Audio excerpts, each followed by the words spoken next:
10th plus 12 ஒவ்வொரு ஆண்டும் தொடர்ந்து மாநில அளவில் பல சாதனைகளை புரிந்து வரும் நாமக்கல் குறிஞ்சி கல்வி நிறுவனங்களில் CBSE பாடத்திட்டத்தில் சீனியர் செகண்டரி பள்ளியாக தரம் உயர்த்தப்பட்டு IIT நீட் தேர்வுகளுக்கு பல வெற்றியாளர்களை உருவாக்கிய ஆசிரியர்களை முழு நேர ஆசிரியர்களாக பணியமர்த்தப்பட்டு தினம்தோறும் வகுப்புகள் நடைபெறும். குறிஞ்சி educational institution, Kavettipatti, Namakkal. Admission in progress. CBSE KG to 12. Contact 9025895176. Metric 6 to 12. Contact 9344567484. For online admission, log on to www.kurinjischoolnkl.in. Good morning to all. Today we will see about the first unit, the living world. All living forms coexist with each other. There are about 8.7 million species of animals which have been identified, named, described and classified. இதில் பார்த்தீங்கன்னா நம்ம இந்த உலகத்தில் இருக்கிற எல்லா அனிமல்ஸும் வந்து சேர்ந்து தான் வாழுது. அதில் நம்ம எவ்வளோ ஃபைண்ட் அவுட் பண்ணியிருக்கிறோம் அப்படின்னு பார்த்தீங்கன்னா 8.7 மில்லியன் ஸ்பீசிஸை nowadays நம்ம ஐடென்டிஃபை பண்ணியிருக்கிறோம். In this lesson we are studying about diversity in the living world, then difference between living and non-living, and need for classification. We are discussed in the three topic in this class. The first we will see the introduction. All living form coexist with each other. இந்த உலகத்தில் எல்லா அனிமல்ஸும் சேர்ந்து தான் வாழுது. There are about 8.7 million species of animals which have been identified, named, described and classified. இப்போ பார்த்தீங்கன்னா 8.7 million of ஸ்பீசிஸை வந்து nowadays நம்ம ஐடென்டிஃபை பண்ணியிருக்கிறோம். அதுக்கு வந்து நேம் கொடுத்துருக்குறோம் அண்டு கிளாசிஃபைட் பண்ணியிருக்கிறோம். இதெல்லாம் எதில் வருது அப்படின்ட்டு. ஸோ த அனிமல் கிங்டம் அப்படிங்கிறத தனியாக பிரித்து அதில் வந்து ஃபைலம், கிளாஸ், ஆர்டர்ஸ், சப்ஆர்டர் அப்படின்னு நிறைய நம்ம பிரிச்சிருக்கிறோம். A study report that 86% of all species on the land and 91 of those in the seas are yet to be discovered. ஆனால் என்ன சொல்கிறாங்கன்னா இந்த ஸ்டடியில் நம்ம 8.7 மில்லியன் கண்டுபிடிச்சிருந்தாலும் இன்னும் லேண்ட் அனிமல்ஸில் 86% வந்து நம்ம ஐடென்டிஃபை பண்ண வேண்டியது இருக்குது. அதே மாதிரி சீல அப்படின்னு பார்த்தீங்கன்னா நமக்கு தெரியாத ஒரு உலகமே சீக்குள்ளே இருக்குது. 91% ஆஃப் சி அனிமல்ஸ் நம்ம இன்னும் ஐடென்டிஃபை பண்ணணும் அப்படின்னு சொல்கிறாங்க. அடுத்த நெக்ஸ்ட் ஒன் பார்த்தீங்கன்னா though humans are placed in the top most position and the hierarchy. ஆனால் இப்போ இருக்கிற அனிமல்ஸ்லேயே ஹியூமன் பீயிங் வந்து டாப் மோஸ்ட்டாக இருக்கிறாங்க. ஆனால் ஹியூமன் பீயிங் டாப் மோஸ்ட்டாக இருந்தாலும் நம்ம பிளான்ட்டை வந்து அனிமல்ஸ் வந்து டிபெண்ட் பண்ணி இருக்க வேண்டிய ஒரு சூழ்நிலையில் இருக்கிறோம். ஏன்னு பார்த்தீங்கன்னா we are getting food from the animals and பிளான்ட்ஸ்லேருந்து தான் நமக்கு தேவையான ஃபுட்டு எல்லாமே கிடைக்குது. they have to be depend on plants and animals for food. இதிலிருந்து தான் நம்ம டிபெண்ட் பண்ணி இருக்கிறோம். Animals are also used as source of labor. நம்ம அனிமல்ஸ் வந்து லேபராகவும் யூஸ் பண்ணுறோம். இன் ஃபார்மிங்கில் யூஸ் பண்ணுறோம். அதே மாதிரி ஆஸ் பெட் அனிமல்ஸாக யூஸ் பண்ணுறோம். And for other economic benefits. நம்ம இப்போ ஹனிபி அப்படின்னா இதை நம்ம என்ன சொல்கிறோம் அப்படின்னு பார்த்தீங்கன்னா எக்கனாமிக்லி இம்பார்ட்டண்ட் இன்செக்ட் அப்படின்னு சொல்கிறோம். வாட் இஸ் எக்கனாமிக் அப்படின்னா we are getting one of the valuable things from the insect or animals. ஒரு திங்ஸை நம்ம வந்து ஒரு அனிமல்ஸ்லேருந்து கெட் பண்ணுறோம், அது வேல்யூபிளாக இருந்தது அப்படின்னா அதை நம்ம எக்கனாமிக் பெனிஃபிட்ஸ் அப்படின்னு சொல்கிறோம். Understanding animals and their unique characteristics, habitats, behaviour and evolutionary relationship is very important. இதெல்லாம் நம்ம அனிமல்ஸ்லேருந்து தெரிஞ்சுக்கிறோம். இந்த லிவிங் வேர்ல்டில் பார்த்தீங்கன்னா ஃபர்ஸ்ட் ஒன்று என்னன்னு பார்த்தீங்கன்னா யூனிக் கேரக்டர். இப்போ ஒரு அனிமல்ஸ் எடுத்துக்கிட்டோன்னா அதோட கேரக்டர் எப்படி இருக்கும், ஏன் சார் இதை தெரிஞ்சுக்கணும் அப்படின்னு பார்த்தீங்கன்னா அப்போ தான் அதை வந்து நம்ம ஃபார்மிங்கில் யூஸ் பண்ண முடியும். ஒரு அனிமல்ஸ் இல்லை நம்ம பெட் அனிமல்ஸாக அதை வச்சுக்க முடியும். அதே மாதிரி ஹேபிடேட்டை தெரிஞ்சுக்கிறோம், எந்த இடத்துல இருக்கும். அதே மாதிரி பிஹேவியர், அதோட பிஹேவியர் எப்படி இருக்கும். அண்டு எவல்யூஷனரி ரிலேஷன்ஷிப், அது எந்த அனிமல்ஸ்லேருந்து எவல்யூஷன் ஆகி வந்தது அப்படிங்கிறதையும் நம்ம தெரிஞ்சு வச்சுக்கிறோம். Is very important. இது எல்லாமே நம்ம தெரிஞ்சுக்கிறது ரொம்ப முக்கியமானது. Diversity in the living world. Earth has numerous habitats. இந்த உலகத்தில் பார்த்தீங்கன்னா நிறைய ஹேபிடேட் இருக்குது. நிறைய அனிமல்ஸ், பிளான்ட்ஸ் இந்த மாதிரி நிறைய இருக்குது. With a wide range of living organism inhabiting them. இதில் நிறைய இருக்குதுன்னு சொல்கிறாங்க. பிளான்ட்ஸ் இருக்குது, அனிமல்ஸ் இருக்குது. Are present in almost all of the places from polar ice cap to volcanic hot spring. இப்போ இந்த இடத்துல மட்டும்தான் இருக்குதுன்னு சொல்ல முடியாது. இப்போ ஃபார் எக்ஸாம்பிள் போலார் ஐஸ், துருவ பகுதியிலிருந்து நமக்கு ஐஸ் கேப் நிறைய இருக்குது. அங்கெல்லாம் அந்த பனி படர்ந்த இடத்துலையும் நிறைய அனிமல்ஸ், அங்கே சில அனிமல்ஸ் அதுக்கு தகுந்த மாதிரி மாடிஃபைட் ஆகி அங்கே வாழ்ந்துட்டு இருக்கு. அதே மாதிரி வால்கனிக் ஹாட் ஸ்ப்ரிங், அதே மாதிரி ரொம்ப வெப்பமான இடத்துலையும் ஊற்றில் வெப்ப தண்ணியிலையும் சில அனிமல்ஸ் இருக்கிற மாதிரி மாடிஃபைட் ஆகியிருக்கு. இங்கே என்ன சொல்ல வராங்கன்னா, சில அனிமல்ஸ் வந்து ரொம்ப குளிர்லையும் இருக்குது, அதே மாதிரி ரொம்ப ஹாட்லேயும் சில அனிமல்ஸ் இருக்கிற மாதிரி மாடிஃபைட் ஆகியிருக்கு. த ஃபஸ்ட்டு நம்ம டைவர்சிட்டி அப்படின்னு என்னன்னு பார்த்தோம்னா, it is a variability among the living organism, namely aquatic, terrestrial and land. இப்போ நம்ம ஒரு அனிமல்ஸ் வந்து நிறைய இடத்துல இருக்குது. அக்வாட்டிக்கில் இருக்குது, டெரஸ்ட்ரியலில் இருக்குது, அதே மாதிரி ஏரியல். இந்த மாதிரி 3 இடத்துல இருக்கிற அனிமல்ஸை பற்றி நம்ம பார்க்க போகிறோம். அதில் ஒரு சில அனிமல்ஸ் வந்து போலார் ஐஸ் கேப்லையும் இருக்குதுன்னு சொல்கிறாங்க, அதே மாதிரி வல்கனிக் ஹாட் ஸ்ப்ரிங்லேயும் இருக்குதுன்னு சொல்கிறாங்க. From solo lagoons to the deepest ocean. அதே மாதிரி கொஞ்சம் மேல் பகுதியில் ஈரமாக இருக்கிற இடத்துலையும் அனிமல்ஸ் இருக்குது. ரொம்ப டீப்பஸ்ட்டு கடல்லையும் அது இருக்குது, அனிமல்ஸ் எல்லா இடத்துலையும் இருக்குது அப்படின்னு சொல்கிறாங்க. ஃப்ரம் ட்ரோபிக்கல் ரெயின் ஃபாரஸ்ட்லேயும் அனிமல்ஸ் இருக்குது. டு ட்ரை அண்டு பர்ச்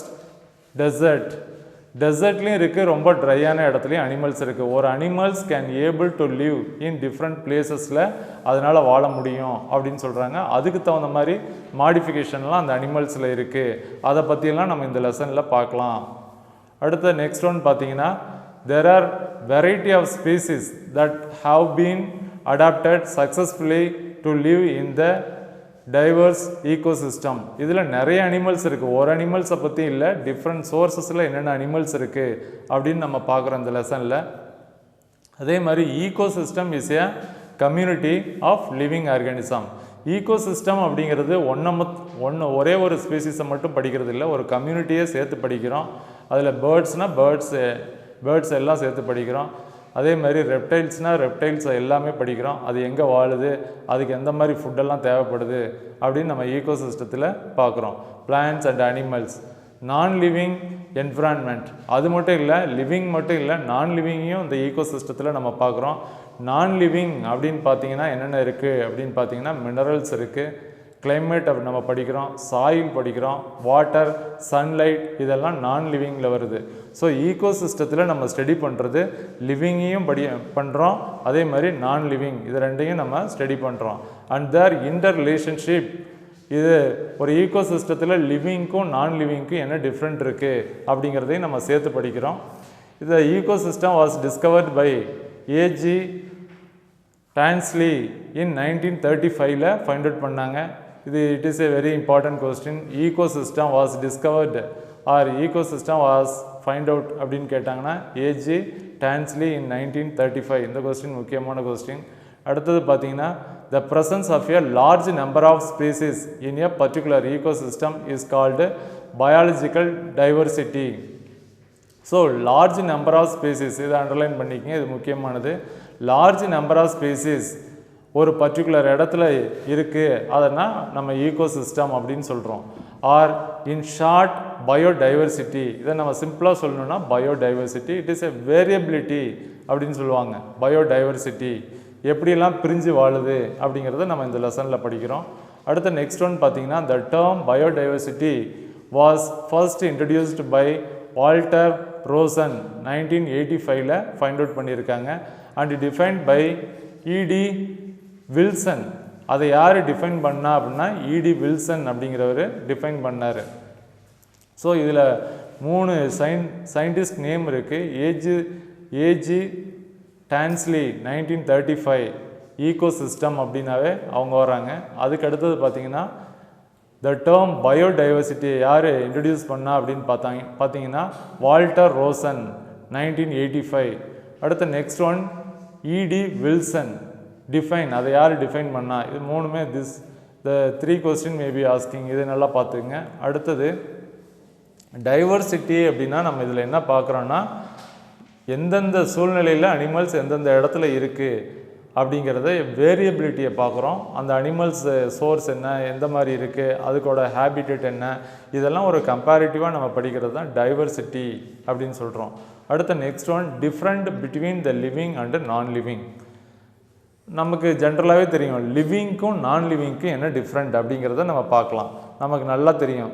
சிம்பிளாக கேட்டோம்னா லிவிங்கும் நான் லிவிங்கும் என்னென்னா லிவிங் திங்ஸ் எல்லாம் ரெஸ்பயர் பண்ணோம், நான் லிவிங்லாம் ரெஸ்பயர் பண்ணாது அப்படின்னு சிம்பிளாக சொல்லிடுவோம். ஸோ அது இல்லாமல் நிறைய இருக்குது. Living organism so a variety of unique characters different from non living. லிவிங்க்கும் நான் லிவிங்க்கும் நிறைய டிஃப்ரெண்ட் இருக்குதுன்னு சொல்கிறாங்க. Matters, non-living matters. The key characters of living organism are cellular organization. Living ஆர்கானிசத்தோட முக்கியமான பண்பு அப்படின்னு பார்த்தீங்கன்னா செல்லுலார் ஆர்கனைசேஷன் எல்லாம் சேர்ந்து தான் இருக்கும். அதே மாதிரி நியூட்ரிஷன், சாப்பிடும் நிறைய, அதில் சில ஃபுட்டெல்லாம் அதை எடுத்துக்க நியூட்ரிஷன் இருக்கும். அதே மாதிரி ரெஸ்பிரேஷன் இருக்கும். ரெஸ்பிரேஷன்னா சுவாசம். அதில் இன்னும் ஹையர் அனிமல்ஸ்லாம் நம்ம போய் பார்த்தோன்னா இன்ஹலேஷன் அண்ட் எக்ஸ்கலேஷன் அந்த லெவலுக்கு ரெஸ்பிரேஷன் இருக்கும். உட்சுவாசம் வெளிசுவாசம் அதெல்லாம் இருக்கும். சின்ன மைன்யூட் ஆர்கானிசத்துலலாம் ரெஸ்பிரேஷன் சிம்பிளாக நடக்கும். அதே மாதிரி மெட்டபாலிசம், இதில் மெட்டபாலிசம் இருக்கும், க்ரோத் இருக்கும், ரெஸ்பான்ஸ் டு ஸ்டிமுலை. இப்போ ஒருத்தர் கூப்பிட்டா உடனே கேட்குற மாதிரி அது அந்த பாடி வந்து ஒரு ஸ்டிமுலைக்கு வந்து ரெஸ்பான்ஸ் பண்ணும். ஸ்டிமுலே அப்படின்னா பார்த்தீங்கன்னா 2 டைப் இருக்குது. இன்டர்னல் ஸ்டிமுலே, எக்ஸ்டர்னல் ஸ்டிமுலே அப்படின்னு இருக்குது. The stimuli coming from outside the பாடியிலேருந்து வந்ததுன்னா எக்ஸ்டர்னல் ஸ்டிமுலே அப்படின்னு சொல்கிறோம். பாடிக்குள்ளேயே ஒரு ஸ்டிமுலே ஆரிஜினேட் ஆச்சுன்னா இன்டர்னல் ஸ்டிமுலே அப்படின்னு சொல்கிறோம். நம்ம பாடி அதுக்கு ரெஸ்பான்சிபிலிட்டி பண்ணுது. ஃபார் எக்ஸாம்பிள் எக்ஸ்டர்னல் ஸ்டிமுலேக்கு எல்லாமே நம்ம கண்ணு, காது, மூக்கு இதெல்லாம் ரெஸ்பான்சிபிலிட்டி பண்ணுது. ஓகே, நெக்ஸ்ட் ஒன் ரீப்ரொடக்ஷன் இருக்குது. அதே மாதிரி எக்ஸ்க்ரீஷன் இருக்குது. லிவிங்ஸ் அப்படின்னாவே அது ரெஸ்பயர் பண்ணும், க்ரோத் இருக்கும், ரீப்ரொடக்ஷன் இருக்கும், எக்ஸ்க்ரீஷன் இருக்கும், மெட்டபாலிசம் இருக்கும். அதே மாதிரி ரெஸ்பான்ஸ் டு ஸ்டிமுலை. அதே மாதிரி அடாப்டேஷன் அண்டு ஹோமியோஸ்டாசிஸ். அடாப்டேஷன் ஆகிரும். இப்போ நம்ம ஒரு அனிமல்ஸ் இங்கேருந்து கொண்டு போய் ரொம்ப ட்ரையான இடத்துல விட்டாலும் அது ஒரு கொஞ்ச நாளைக்கு ஒரு மாதிரியாக இருக்கும், அதுக்கப்புறம் அதுக்கு அடாப்ட் ஆகிரும். அதே மாதிரி ஒரு ஹார்ட்டில் இருக்கிற ஒரு அனிமல்ஸை கொண்டு போய் ரொம்ப கூலிங்கான இடத்துல விட்டாலும் அதுக்கு தகுந்த மாதிரி அடாப்ட் ஆகிரும். ஓகேங்களா. Next one homeostasis, very important. Homeostasis it is one of the process. In this process which maintain the body fluid, temperature, இது எல்லாமே நம்ம பாடி வந்து மெயின்டெனன் பண்ணுறது. We called as a internal equilibrium. Homeostasis அப்படின்னாவே which maintain the internal equilibrium அப்படின்னு சொல்கிறோம். நம்ம பாடியில் எவ்வளோ வாட்டர் இருக்கணும், எவ்வளோ மினரல்ஸ் இருக்கணும், சரிங்களா. அதே மாதிரி அது எந்த லெவலுக்கு மேலே அதிகமாக இருந்தால் அதை நம்ம பாடியிலேருந்து வெளியில் அனுப்புறது. அதே மாதிரி நம்ம பாடியில் இருக்கிற டெம்பரேச்சர் எல்லாத்தையும் மெயின்டைன் பண்ணுறது இந்த ஹோமியோஸ்டாசிஸ் அப்படின்னு சொல்கிறோம். So next one, numerous scientist and taxonomist have made tremendous contribution and documentation in the observation. நிறைய பேர் வந்து நிறைய சயின்டிஸ்ட் என்ன பண்ணியிருக்காங்கன்னா டாக்ஸானமிஸ்ட் அவங்கெல்லாம் வந்து have made tremendous contribution and documentation in the observation. அது ஒரு பொருளை ஃபைண்ட் அவுட் பண்ணி அதில் நிறைய இதை உண்டு பண்ணியிருக்காங்க, கான்ட்ரிபியூஷன் பண்ணி டாக்குமெண்டேஷன் பண்ணியிருக்காங்க. And study of even minute characters in living organism. ஒரு சின்ன அமீபா கண்ணுக்கே தெரியாது, அதை எடுத்து அதோட பாடி ஸ்ட்ரக்சர் எப்படி இருக்கும், அதில் எப்படி ரெஸ்பிரேஷன் நடக்குது, எப்படி எக்ஸ்க்ரீஷன் நடக்குது அப்படிங்கிறதெல்லாம் நிறைய சயின்டிஸ்ட் வந்து டிஸ்கவர் பண்ணியிருக்காங்க. their keen observation have lead to the classification of living organism and the study of their interrelationship. ஒரு நல்ல டீப்பஸ்ட் ஸ்டடியும் பண்ணியிருக்காங்க. லிவிங் ஆர்கானிசத்தை கிளாஸிஃபைட் பண்ணி அதில் அதோட பாடியில் அதோட ஸ்ட்ரக்சர் எப்படி இருக்குது, அதோட நியூட்ரிஷன் எப்படி, ஹேபிட்டேட் எப்படி, அது எப்படி என்விரான்மெண்ட்டோட இன்டர் ரிலேஷன்ஷிப் இருக்குது அப்படிங்கிறத அவங்க பார்த்துருக்காங்க. இது எல்லாமே நம்ம எதில் படிக்கிறோன்னா difference between the living and non லிவிங்கில் நம்ம பார்க்குறோம். லிவிங்க்கும் நான் லிவிங்க்கும் என்ன டிஃப்ரெண்ட் இருக்குது, அது எப்படி வந்து என்விரான்மெண்ட்டோட இன்டர் ரிலேஷன்ஷிப் ஆகியிருக்கு அப்படிங்கிறத இந்த டாப்பிக்கில் நம்ம படிக்கிறோம். டிஃப்ரென்ஸ் பிட்வீன் லிவிங் அண்டு நான் லிவிங் அப்படின்னு பார்க்குறோம். அடுத்த நெக்ஸ்ட் ஒன் பார்த்திங்கன்னா நீட் ஃபார் கிளாசிஃபிகேஷன். இந்த கிளாசிஃபிகேஷன் அப்படிங்கிறது வகைப்படுத்துதல் அப்படின்னு சொல்கிறோம். வகைப்படுத்துதலோட தேவை என்ன அப்படின்னு பார்த்தீங்கன்னா we come across many places where things are arranged specific categories. இப்போ நம்ம ஒரு சூப்பர் மார்க்கெட் உள்ளார போகிறோம், அங்கே எல்லா பொருளுமே கரெக்டாக அரேஞ்ச் பண்ணி நீட்டாக வச்சுருக்குறாங்க. இப்போ ஃபார் எக்ஸாம்பிள் நம்ம ஒரு சோப்பு வாங்கணுன்னா எல்லா டைப் ஆஃப் என்னென்ன டைப் சோப்பில் என்னென்ன வெரைட்டி இருக்கோ அதெல்லாம் ஒரே இடத்துல வச்சுருப்பாங்க. ஆயில் அப்படின்னா அதெல்லாம் ஒரே இடத்துல வச்சுருப்பாங்க. அதே மாதிரி சுகர் அப்படின்னா சுகர் எல்லாம் தனியாக பிரித்து ஒரு இடத்துல வச்சுருப்பாங்க. இந்த மாதிரி அரேஞ்ச் பண்ணி வைக்கிறாங்க. So the classification of animals வந்து ரொம்ப இம்பார்ட்டன்ட் அப்படின்னு சொல்கிறோம். ஏன்னா நம்ம ஒரு அனிமல்ஸை பற்றி படிக்கும்போது அதை பற்றி டீப் ஸ்டடி பண்ணும்போது அதோட கிளாஸ் என்ன, ஆர்டர் என்ன, எந்த இதில் வரும், எந்த பைலத்தில் வரும், இதை பற்றி டீட்டெயிலாக நம்ம படிக்கணும் அப்படின்னா கிளாசிஃபிகேஷன் ரொம்ப முக்கியம். ஸோ அந்த மாதிரி சூப்பர் மார்க்கெட்டில் அந்த மாதிரி பொருளெல்லாம் தனித்தனியாக வச்சுருக்கிறதுனால தான் ஒரு பொருளை கேட்டோன்னா அங்கே இருக்கிற ஒர்க்கர்ஸும் சரி, நம்ம போய் எடுக்கணுன்னாலும் சரி ஈஸியாக அதை நம்ம எடுத்துடுறோம். அந்த மாதிரி அனிமல்ஸை எல்லாத்தையும் ஃபைண்ட் அவுட் பண்ணதில் ஏற்கனவே நம்ம பார்த்தோம் 8.7 மில்லியன் ஸ்பீசிஸை ஃபைண்ட் அவுட் பண்ணியிருக்காங்க. அதை எல்லாமே தனித்தனியாக பிரிச்சுருக்குறாங்க. ஸோ இது எந்த கேட்டகரி, இது எந்த கேட்டகரி அப்படின்னு அனிமல்ஸ் எல்லாம் பிரித்து வச்சுருக்காங்க. அப்போ தான் நம்ம ஒரு அனிமல்ஸை எடுத்து டீப்பஸ்ட்டு ஸ்டடி பண்ணும்போது நமக்கு நல்லா தெரியும். அதே மாதிரி லைப்ரரி ஒன்று சூப்பர் மார்க்கெட்டில் பார்த்திங்கன்னா அனிமல்ஸ் எல்லாமே சூப்பர் மார்க்கெட்டில் எல்லா திங்ஸையும் தனித்தனியாக வச்சுருக்காங்க. இன் லைப்ரரி எடுத்துக்கிட்டோம் அப்படின்னா அங்கே இருக்கிற நாவல்ஸ் தனியாக இருக்கும் அங்கே லைப்ரரிக்குள்ளே. அதே மாதிரி அங்கே இருக்கிற ஸ்டோரி புக்ஸ் எல்லாம் தனியாக இருக்கும். அங்கே கிட்ஸுக்கு தேவையான புக்ஸ் எல்லாம் தனித்தனியாக வச்சுருப்பாங்க. அதே மாதிரி ரெஃபரன்ஸ் புக்கு தனியாக இருக்கும். இந்த மாதிரி சுவாலஜி, பாட்டனி, ஃபிசிக்ஸ் இந்த மாதிரி தனித்தனி ரேக்கில் காலத்தில் வச்சு அதை வச்சுருப்பாங்க. ஸோ இந்த மாதிரி நம்ம அனிமல்ஸையும் என்ன பண்ணணும்னா எல்லாத்தையும் ஃபைண்ட் அவுட் பண்ணதை எல்லாத்தையும் ஒரே இதாக இருந்தால் நம்ம ஸ்டடி பண்ணுறதுக்கு ரொம்ப கஷ்டமாக இருக்கும். அதனால் என்ன பண்ணுறாங்கன்னா அதை கேட்டகரிஸ் வைஸாக பிரிக்கிறாங்க. எல்லா உலகத்தில் இருக்கிற ஆர்கானிசத்தை எல்லாத்தையும் ஃபஸ்ட்டு என்ன கேட்டகரி அப்படின்னு பார்த்தீங்கன்னா அனிமாலியா, அனிமல்ஸ் எல்லாம் அனிமாலியான்னு பிரிச்சிடுறாங்க. சரியா? பிளான்ட் கிங்டம் அப்படின்னு பிளான்ட் எல்லாம் தனியாக பிரிச்சிடுறாங்க. அந்த அனிமாலியாவில் வந்து முதுகெலும்பு இருக்கா, முதுகெலும்பு அற்றவையா, ஒரு செல்லா, பல செல் உயிரிகளா அப்படின்னு தனித்தனியாக கேட்டகரி வைஸாக பிரித்து அதுக்கு எக்ஸாம்பிள் கொடுக்குறாங்க. இந்த மாதிரி இருந்தால் இது மாதிரி நம்ம செய்கிறது வந்து நம்மளோட ஃபர்தர் ஸ்டடீஸ்க்கு அதை பற்றி ஈஸியாக நம்ம படிக்கிறதுக்கு, ரிசர்ச் ஒர்க்குக்கு எல்லாத்துக்குமே யூஸ் ஆகும்.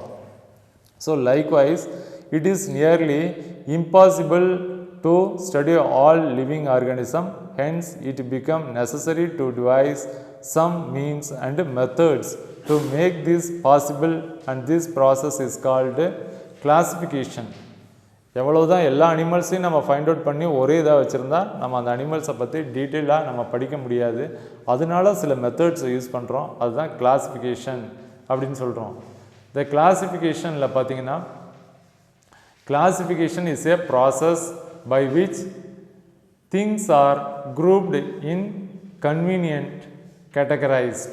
இப்போ நம்ம திங்ஸ் எல்லாம் ஒரு குரூப்பாக வச்சு அந்த குரூப்பில் வந்து கன்வீனியண்ட்டாக இருக்கிற மாதிரி நம்ம வச்சுருக்கிறோம். Based on easily observable characters, ஈஸியாக நம்ம கண்டுபிடிக்கிற மாதிரி கேரக்டரை வச்சு நம்ம பிரிச்சுறோம். ஃபார் எக்ஸாம்பிள் இப்போ அனிமல்ஸ் எடுத்துக்கிட்டோம் அப்படின்னா single cellular and multi cellular. Single cellular அப்படின்னா ஒரு செல் உயிரிகள் எல்லாத்தையும் தனியாக பிரிச்சிடுறாங்க. மல்டி செல்லுலாரை தனியாக பிரிக்கிறாங்க. அந்த மல்டி செல்லுலாரில் பார்த்தீங்கன்னா தனித்தனியாக அதுலேயும் நிறைய கேட்டகரி, ரெப்டைல்ஸ், பேர்ட்ஸ், மேமல்ஸ் இந்த மாதிரி தனித்தனியாக பிரித்து வச்சிடுறாங்க. அதோட ஸ்பெசிஃபிக் ஃபீச்சரை வச்சு தனித்தனியாக பிரிச்சிடுறாங்க.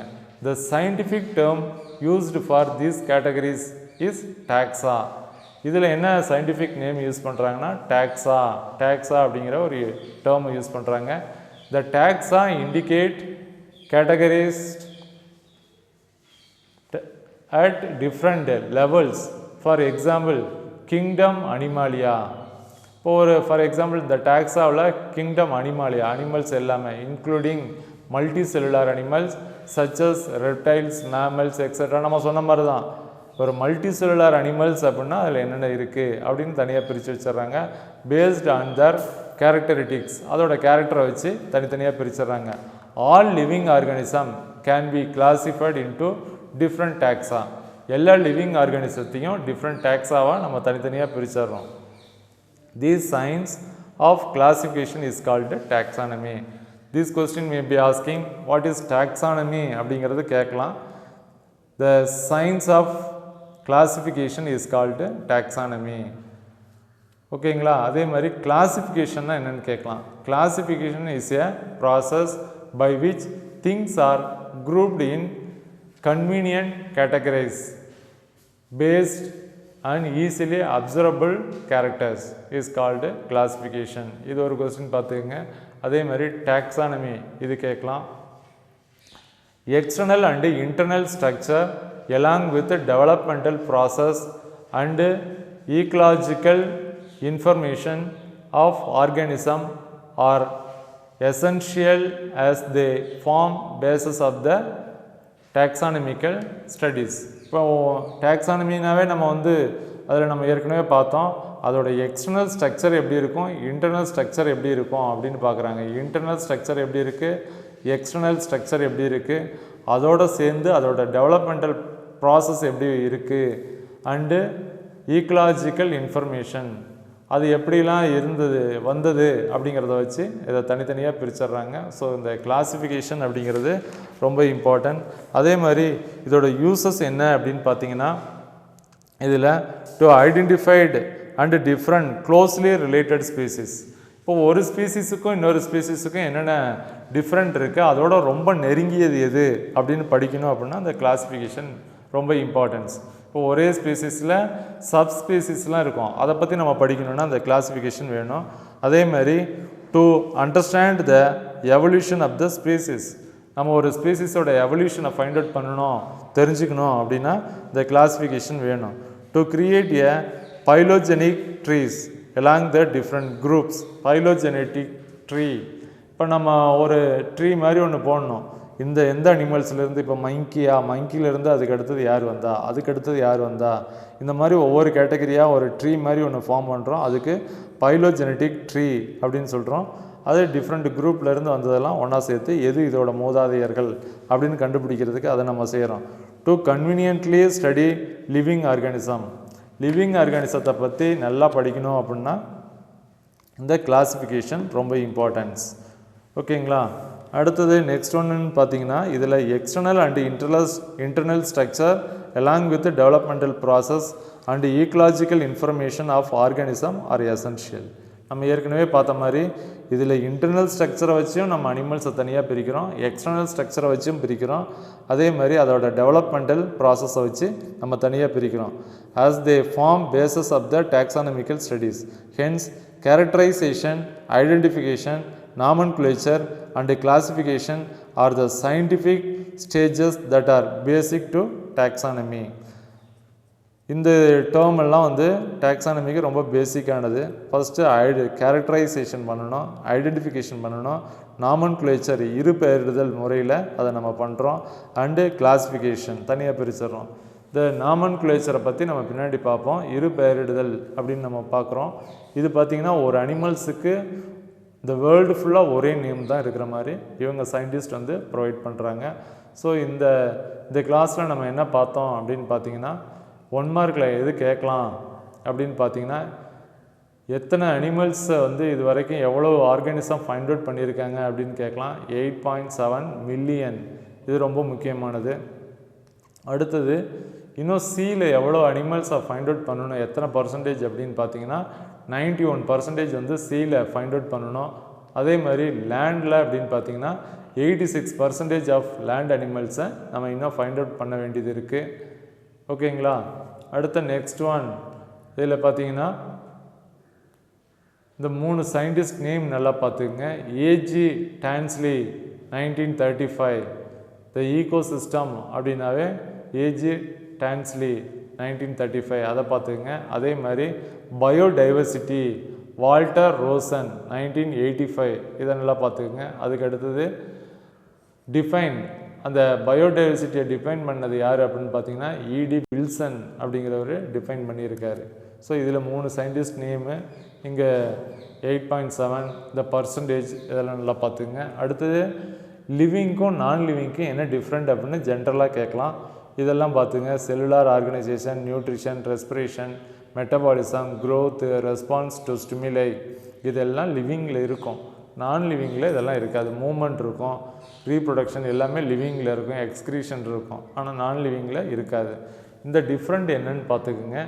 அதுக்கு அடுத்தது நீட் ஃபார் கிளாசிஃபிகேஷன் அப்படின்னா அதில் ஜென்ரலாக நம்ம பார்க்குறது identified and differentiate, closely related. இது நல்லா பார்த்துக்கணும். க்ளோஸ்லி ரிலேட்டட் ஸ்பீசிஸை நம்ம நல்லா தெரியணும், ஐடென்டிஃபை பண்ணணும் அப்படின்னா கிளாசிஃபிகேஷன் ரொம்ப முக்கியம். அதே மாதிரி among the species, variation among the species, ஒரு அனிமல்ஸில் என்ன வேரியேஷன், ஒரு ஸ்பீசிஸில் என்ன வேரியேஷன் இருக்குது அப்படின்னு அதை தெரிஞ்சுக்கணுன்னா கிளாசிஃபிகேஷன் முக்கியம்.